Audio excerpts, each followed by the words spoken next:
मराठीच्या या ग्लोबल महाराष्ट्र 2030 म्हणजे 2030च्या या परिप्रेक्ष्यातून पाहत असताना आज आपण वर्तमानाकडे ज्या पद्धतीने पाहतोय तर भविष्याचा वेध घेत असताना राजकारणामध्ये कितीही स्थित्यंतर होतील, अनेक गोष्टी बदलतील, आंतरराष्ट्रीय स्तरावर डॉलर वर खाली होत राहील, काही गोष्टींचा तुटवडा भासेल, पण या सगळ्यांचं प्रमुख कारण म्हणजे केवळ त्या ठिकाणी बदलतं पर्यावरण, बदलतं हवामान हेच प्रमुख राहणार आहे. जरी डोनाल्ड ट्रम्प यांनी काही बाबतीमध्ये आपला आग्रही सहभाग जरी मागे घेतला असला तरी जागतिक रेट्यासमोर पुन्हा एकदा सगळ्या जगाला एकवटून पर्यावरणाचं संवर्धन आणि जतन करण्यासाठी पुढाकार घ्यावाच लागेल. अशी वर्तमानाची जी परिस्थिती आहे आणि अशा वर्तमानाच्या परिस्थितीमध्ये ज्या वेगवेगळ्या भारतातल्या वेगवेगळ्या संस्था काम करतायत त्याच्यामध्ये भारतामध्ये वॉटर ऍक्टच्या संदर्भामध्ये महाराष्ट्र प्रदूषण नियंत्रण मंडळ हे 1969 साली स्थापन झालेलं पहिलं मंडळ होतं ज्यांनी पर्यावरणासंदर्भामध्ये महाराष्ट्राने पुढाकार घेतला. आणि त्याचे विद्यमान अध्यक्ष एक तरुण विद्यमान अध्यक्ष, कारण तरुणांकडे राजकारणाची सूत्र जशी असावीत तशी अशा ठिकाणची सूत्र देखील असावीत जे भविष्याचा वेध घेऊ शकतात. सिद्धेजी कदम जे महाराष्ट्र प्रदूषण नियंत्रण मंडळाचे अध्यक्ष आहेत, त्यांचं मनपूर्वक या ग्लोबल महाराष्ट्र 2030 मध्ये मी स्वागत करतो. खूप खूप धन्यवाद बुसकुटेजी.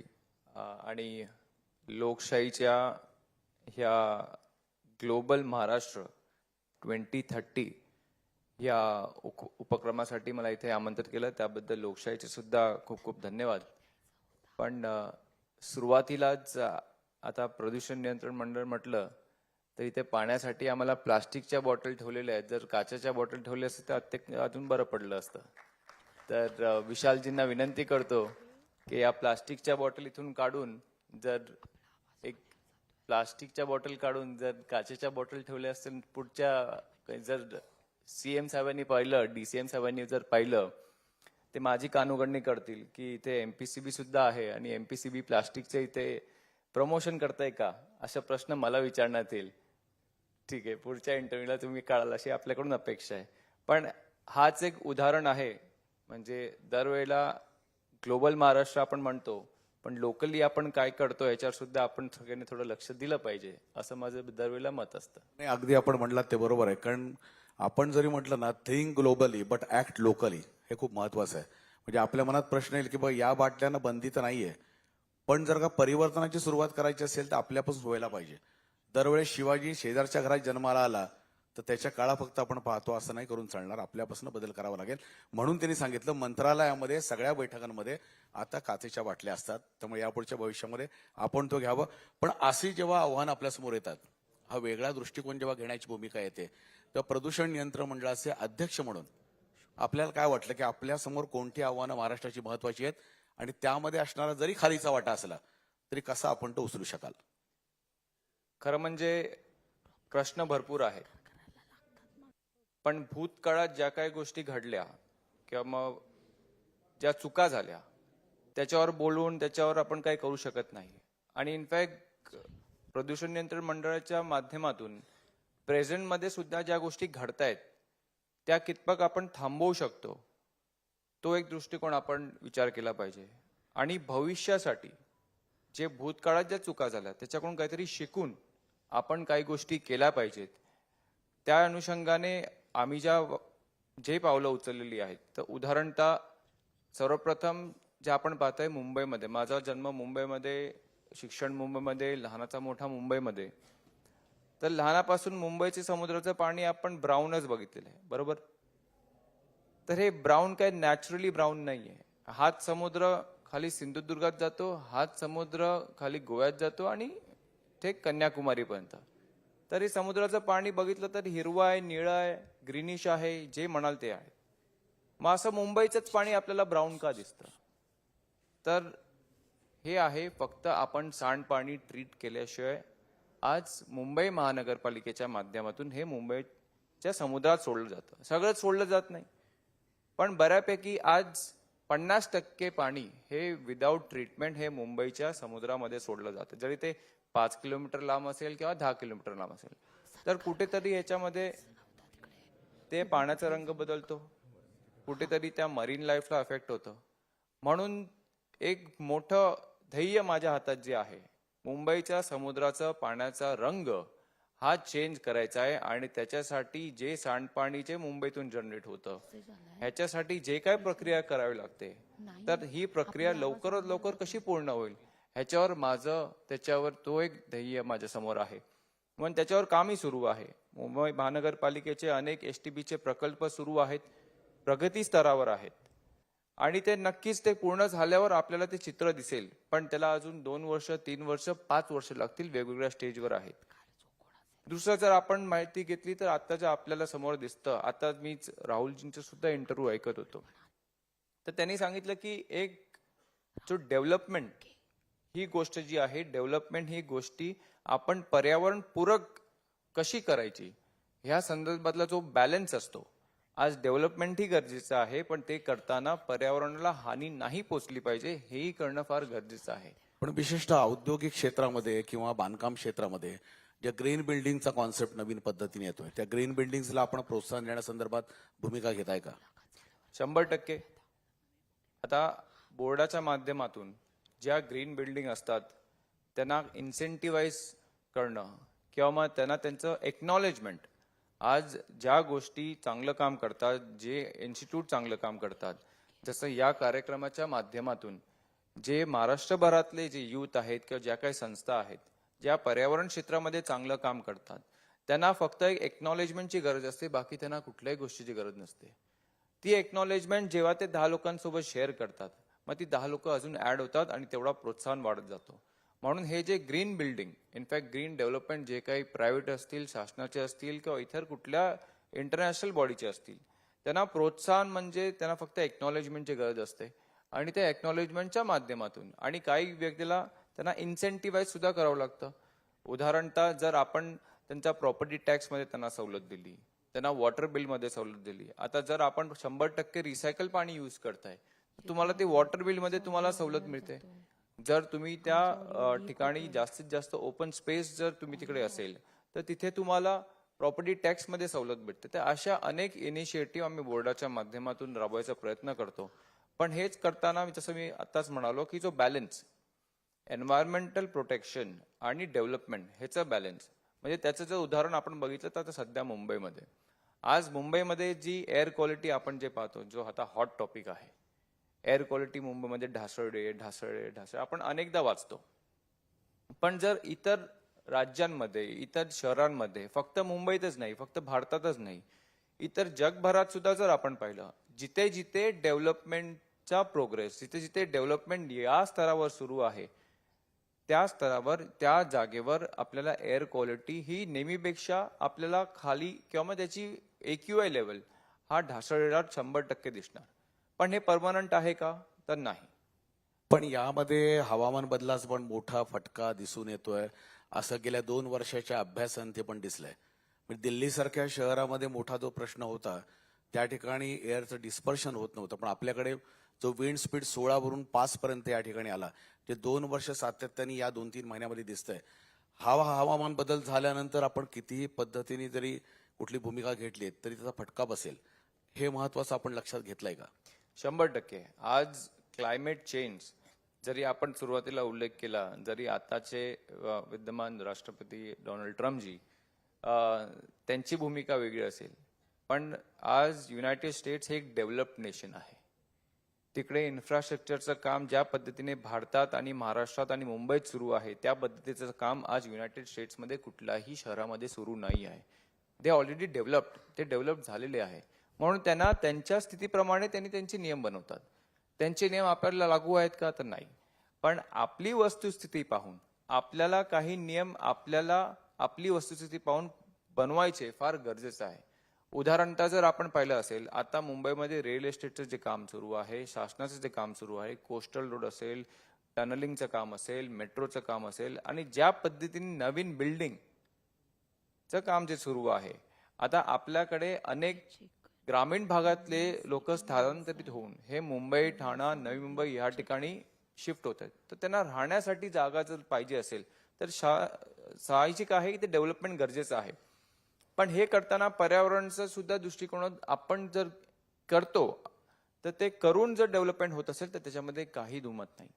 पण जर कोण पर्यावरणाचं त्याच्यामध्ये दुर्लक्ष करून जर डेव्हलपमेंट करत असेल तर नक्कीच त्याच्यावर कारवाई होणं हे अधिक महत्वाचं आहे.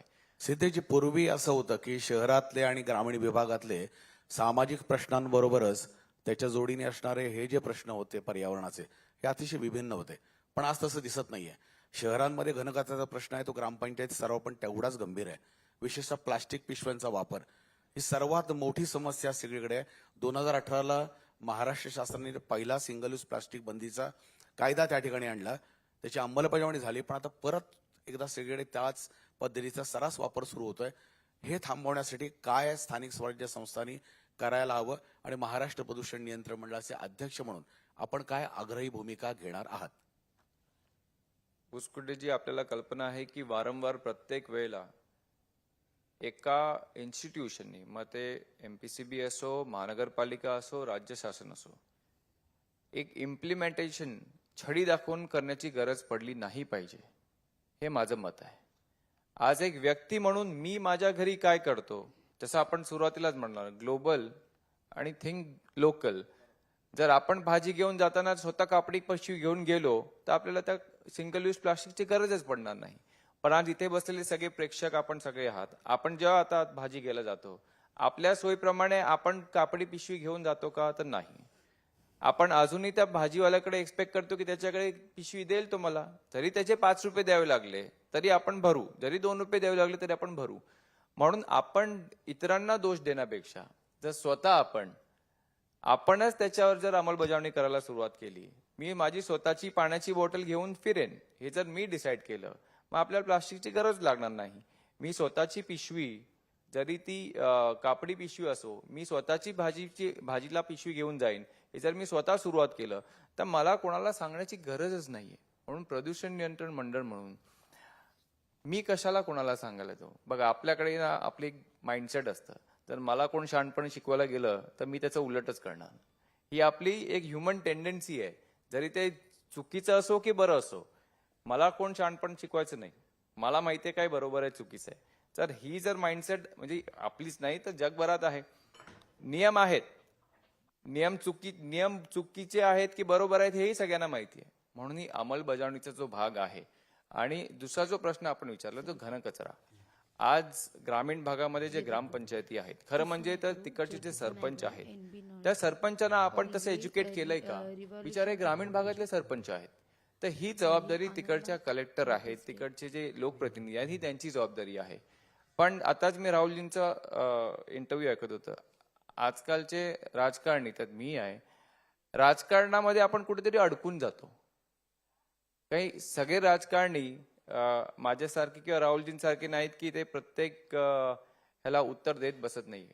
टीका होतात पण उत्तर देण्यामध्ये मग ते राजकारणाच्या आपण चक्रव्यूहमध्ये अडकून जातो आणि मग ह्या गोष्टींकडे कुठेतरी दुर्लक्ष होतं. म्हणून वारंवार माझं अजून एक मत असते की एक अवेअरनेस, पब्लिक अवेअरनेस, मग अवेअरनेसच्या माध्यमातून या सगळ्या गोष्टी सुद्धा आपल्याला अचीव्ह करता येतात. आणि एज्युकेशन, आज जे सरपंच आहेत त्या सरपंचांना आपण एज्युकेट केलं की तुम्हाला घनकचऱ्याचं विल्हेवाट कसं लावायचंय, तर 100% ते करतील. आणि असे अनेक आयडल गावं आहेत जे ह्या करतात, या स्तरावर करतात आणि त्यांना आम्ही पुरस्कारही देतो, त्यांना आम्ही इन्सेंटिव्हाइज सुद्धा करतो. आज अनेक असे उपक्रम राबवले जातात मंडळाच्या मार्फत की ज्या अनुषंगाने आम्ही त्यांना प्रोत्साहित करतो की अनेक अशी गावं अशी ऍड झाली पाहिजे. पण जेव्हा मोठी शहरं येतात, जसं मुंबई सारखं शहर आहे, आज मुंबईची सुद्धा घनकचऱ्याची परिस्थिती फार वाईट आहे. पण ह्याच्यावर अजूनपर्यंत काम केलं गेलं नव्हतं. मागच्या काही वर्षांमध्ये काम सुरू आहे. पण जसं आज या कार्यक्रमाच्या माध्यमातून ग्लोबल महाराष्ट्र 2030 हे 5 वर्षाचं विजन घेऊन आपण जेव्हा चालतो, तसंच मुंबई महानगरपालिका किंवा इतर सगळ्या महानगरपालिकांनी ह्यांनी पुढच्या 10 ते 15 वर्षाचं विजन घेऊन मला वाटतं पुढे चाललं पाहिजे. हे 5 वर्ष कशी निघून जातात हे राजकारणापेक्षा अधिक कोणाला जास्त माहिती नसतं. आज सरकार आहे, उद्या लगेच निवडणुका येतील असं कधीतरी वाटतं. म्हणजे राजकारणी फक्त 5 वर्षाचा विचार करून भूमिका मांडतात. पण केवळ माध्यमांमधलं एक असं प्रमुख वृत्तवाहिनी लोकशाही मराठी की जे 2030 पर्यंत ग्लोबल महाराष्ट्र कसा असावा याकरता प्रामुख्यानं काम करत आहे. पण या सगळ्या भूमिकेमधून आपल्यासारखे जे तरुण राजकारणामध्ये होतकरू मंडळी येत आहेत, जसं भारताचे माननीय पंतप्रधान महोदय म्हणतात की 1 लाख नवीन लोकांनी तरुणांनी अशा ठिकाणी येणं गरजेचं आहे ज्यांचं व्हिजन समोर काही असेल. तर याकरता आपल्याला काय वाटतं, या राजकारणी लोकांनी काय भूमिका आपल्याकडे मांडावी? सर्वप्रथम एक तर आत्ताचं जे यूथ आहे, आज शहरातला यूथ आणि ग्रामीण भागातला जो यूथ आहे, ह्यांच्या माइंडसेटमध्ये फार मोठा फरक आहे. आज आम्ही पूर्ण महाराष्ट्रभर फिरलेलो आहे, पूर्ण देशामध्ये आणि जगातही फिरलेलो आहे. मुंबईतला यूथ आणि पुण्यातला यूथ आणि नंतर तुम्ही छत्रपती संभाजीनगरला पुढे जा, तुम्ही नांदेडला जा, विदर्भ जा, एवढी डायव्हर्सिटी आहे in terms of mindset of the youth. तर ह्याला आपल्याला कॅपिटलाइज करता आलं पाहिजे. त्या भागातला जो यूथ आहे त्याची दृष्टिकोन बघण्याची काय आहे टुवर्ड्स राजकारण किंवा सोशल ऍक्टिव्हिटी असेल, पॉलिटिकल ऍक्टिव्हिटी असेल, इन टर्म्स ऑफ एव्हरीथिंग, तर ती आपल्याला टॅप करता आली पाहिजे. आज मुंबईतला यूथ आहे तो जॉब सेंट्रिक यूथ आहे. स्टार्टअप आत्ता सुरू झालंय. पण तेच जर आपण इथे पाहिलं तर अनेक यूथ, ग्रामीण भागातला यूथ हा एक ऑन्टरप्रनरचा यूथ म्हणून त्याचा एक फॅक्टर आहे. या कार्यक्रमाच्या निमित्तानं आपण अंतिम प्रश्न आपल्या समोर की ही भूमिका मांडत असताना ग्लोबल महाराष्ट्र 2030 याकरता तरुणांनी कशा पद्धतीने पाहावं आणि येणाऱ्या भविष्याकडे आपण कशा पद्धतीने पाहताय, आणि या सगळ्या भूमिकेकडे सांगताना आपण जनमताला काय आवाहन करू इच्छिता? मला असं वाटतं की आज तरुण वर्ग जो आहे तो राजकारणामध्ये त्याला रस आहे आणि पर्यावरणाच्या दृष्टिकोनातून जे त्यांना उपक्रम राबवायचे आहेत, तर जे ज्येष्ठ राजकारणी आहेत, जे तळागाळातले राजकारणी आहेत, आपण त्यांचं आयुष्य राजकारणातून कसं सुरू झालं आणि त्यांचं विजन काय आहे, अशा राजकारणाचा आपण अभ्यास केला पाहिजे. आणि त्यांच्याकडून आपण एक जरी चांगली गोष्ट शिकलो आणि त्याची आपण अंमलबजावणी केली तर मला असं वाटतं की आपण एक उद्बुद्ध युवा राजकारण म्हणून करू शकता आणि त्याच्यामध्ये अंमलबजावणी करू शकता. त्या अनुषंगाने पर्यावरणाच्या दृष्टिकोनातून जसंही म्हणालो की जरी आपण ग्लोबल थॉट असलं पाहिजे, पण जेव्हा आपण काही गोष्टी जेव्हा लोकली करणं हे फार गरजेचं आहे आणि ते स्वतःपासून सुरुवात करणं हेही फार गरजेचं आहे. सिद्धेशजी, आपण आजच्या कार्यक्रमात आलात आणि ग्लोबल महाराष्ट्र 2030 मध्ये आपल्या होतकरू राजकारणी पेक्षाही महाराष्ट्र प्रदूषण नियंत्रण मंडळाचे अध्यक्ष, तरुण राजकारणी आणि जनमत यांचा कसा समन्वय असावा ही भूमिका मांडली, त्याबद्दल आपले मनस्वी आभार व्यक्त करतो आणि इथे स्वल्पविराम घेतो. खूप खूप धन्यवाद. सिद्धेशजींना मी विनंती करतो की तुमचा सन्मान करायचे. मॅनेजिंग एडिटर विशाल पाटील यांना मी विनंती करतो व्यासपीठावर तुम्ही यावं आणि